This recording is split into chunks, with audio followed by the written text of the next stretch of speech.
I'll show you some of the chassis issues. This is a standard chassis, and here's how the standard chassis is used.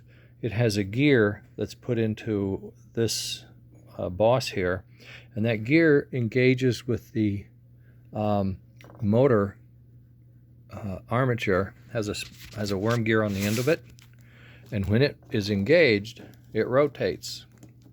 As the motor rotates, the train wheels move and that gear rotates.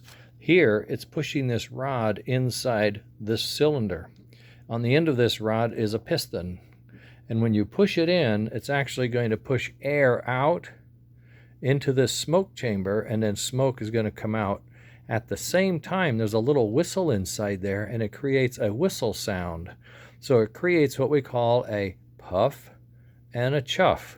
So this is the puff and chuff drive gear off of the motor, and it's synchronized. It's the same diameter pitch as this, so you get one puff and chuff every revolution. That's 49, 50. That's the way it's been. Before that, there wasn't any. Before that, this was all flat. There was no gear, no smoke, no puff and chuff. Before that, as early as 36. This almost identical chassis without this opening and without this gear. So that's why we went through all of this exercise to grind out this slot. So I've put in the motor, the same motor it would have had. I've changed the brushes because instead of plates of armature and windings for the fields, I'm using permanent magnets. That's an adaptation that I've made using my 3D printer, okay? Then the armature will rotate in sight here. These polarities will switch, and as they switch, they attract, push-pull in the magnets, and that gives you direction and torque. So now you look down and you see why we had to cut that open. We couldn't see that gear. You could see it from the bottom, but you couldn't see it from the top. As you can see here, you could see all the way through, and that's what we needed to do. So I did. And interesting, the gear, this is the gear that I've made that has the cams on it, because we don't have the piston arrangement here. We just don't have it. We don't have the space for it. It's not designed for it. So we use a different type of smoke, and it's digitally controlled. It's controlled by signals from a mini PC kind of thing, controller. So I have to put this gear in here somehow, but as you know, there's no boss on this side to hold that gear. Well, when I put the electronics on these engines, I have this adapter that I've created, and it straddles, it goes on, how's it going? Yeah, it goes on this way. That's right. It goes on this way, and it straddles that gear like that. Straddles the boss, actually. And the gear sits there. And on here is our puff and chuff controller, and in here are our two limit switches that get triggered by the lobes of this cam. You can see there's lobes, little square, like almost star shape. So when that gear turns, those lobes change, that rotate, right? So what I need to do now, if I mount this, these are the mounting holes. These will have pressed in threaded inserts. They'll sit in here like this. This will sit on here like it normally would, but now what I need to do is I'm going to have to fill this in so that I got it backwards. Oh, great. Dropped it one-handed. It's all right. Got it. Gear goes like this. This goes on here like this. So instead of straddling the boss, I have nothing to straddle.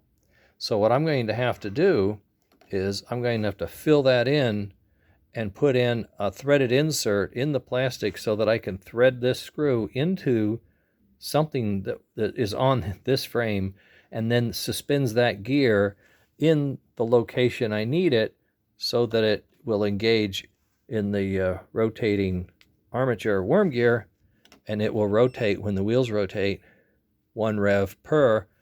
And if you look at this 1 rev per, I now have 4 cams instead of 1 rod.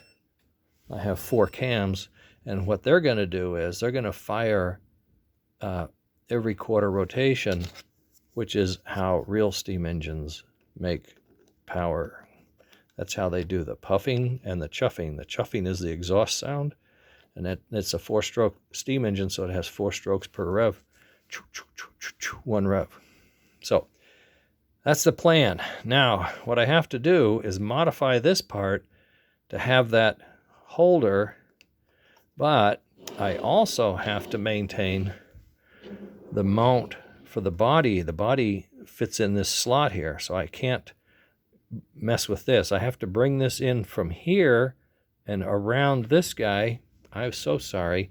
I have to bring this in from here and around this guy so that there's enough meat to hold the through screw thread and clearance for everything to spin the way it's supposed to. So that's what my challenge I'm going to do today. Right now is I've got my CAD system fired up. I've got the part sitting here as it was originally, and we're going to modify this right here. We're going to modify this arc right here so that this fills in and I can put in the part that I need.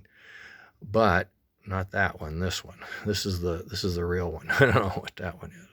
That one's a bad one. Let's get rid of him. And I don't know what that is, and I don't know what that is. Oh, that's that. Okay, get rid of him. Okay, so now I got the only one I need is on here. And then I'm going to do some test fits and make sure it works. And then I should be all set to put it together and try it.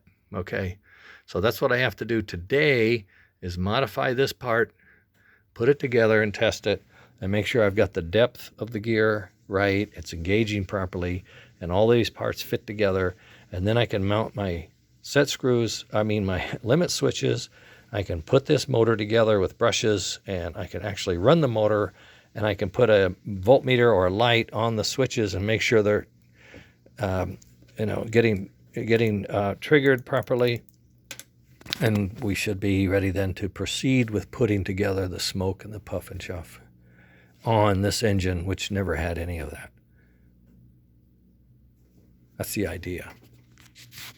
Okay, so it had a single puff and chuff. Now it's going to have a 4 puff and chuff digital control with a fan smoke, not a piston smoke. It's going to have the smoke controller, so we have nice smoke all the time. It's going to have DC fields, so it has a smooth motor, and it's going to have a digital reverse, and it's going to have a soundboard eventually. All on this engine, which never had any of that stuff. And this will be for the late 40s S steam reverse and boiler, and the early O-gauge American Flyer that did not have this slot either. But they use the same basic chassis and motor. Pretty amazing. They just put a wider axle and wheels on it for the different track gauge. Okay, that's where I'm going. That's a challenge. I got to put that part. It won't be any problem whatsoever. The problem is going to be making sure that that hole is exactly where it needs to be. Okay, we're on it. Get back to you. The milling grinding part is sort of on hold now, at least until I get better bits. But the point I wanted to share with all of you was we got it. We can do it. We will do it better next time. This was my first one, so there. That's it. I won't sell this one. I'll keep it because it's too messed up. Okay, but I will work on the others, and if you want one, I can send you an S gauge or an O gauge chassis. You might have to send me a chassis. I'll send it back, but we'll get there. All right, that's it for now. Later.